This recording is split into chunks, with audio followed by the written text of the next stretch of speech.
Hi everyone. Hello. We are in London. We're here for the 3P UK conference. We are. And for your aunt's 90th birthday. That's accurate. I think Angus is dealing with a little bit of jet lag. Are you okay? I'm okay. So my blog post this week caused a little bit of a stir. Do you remember what it was about? It was about sex. Well, it was about actually a little bit more than... That keeps the numbers up, doesn't it? It was Gets everyone going. Basically... People have things to say. Oh, look. It's like clickbait. Can I say sex? something? Yes. What it was about was how when we look for our safety and security outside of ourselves through our partner, that's really a passion killer. Mm-hmm. And that it's through connecting with it inside that leaves things more open in that area. Connecting with what inside? Our well-being. Oh, okay. I just want to be clear. Thank you. What you're connecting with. And someone sent me an article saying that women actually get bored sexually quicker than men in long-term relationships. And what I thought was a bit crazy about this article was that it was suggesting the way to resolve this issue of sexual boredom for women is to give women gray area hall passes in this area. Well, do men get those? It was suggesting that men get them. They have them already? You don't. How come I've never heard about this? I guess it's a thing that we don't know about. Well, I'm going to Google that.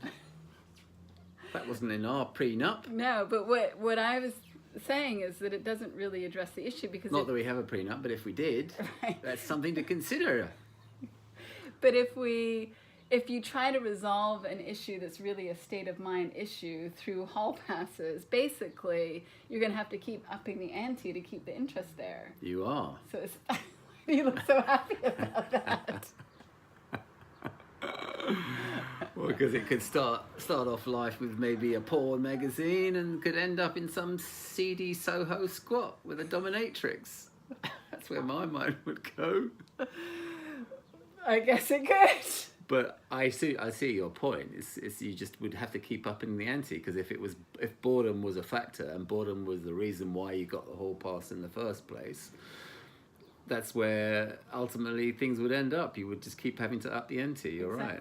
Exactly. So what I'm saying is that ultimately when we understand it's simply a state of mind issue, it's a whole lot... It's a road to filth and debauchery. Okay, carry on. What I'm saying is that I've lost my train of thought. What I'm saying is when you see that it's a state of mind issue, then really all you need to recognize is that through a settled mind, you're going to be able to have that sexual connection and intimacy, and your partner's going to look a whole lot more attractive from that place. Yeah, it's easy. It's not, you don't need to be going to all kind of lengths. And when however exciting they may appear to be. It's only short-lived, right? Exactly. And that ultimately, I know what, for myself, that in a long-term relationship with you, you like that for? What would happen is that over time, I noticed that I would get more caught up in my thinking.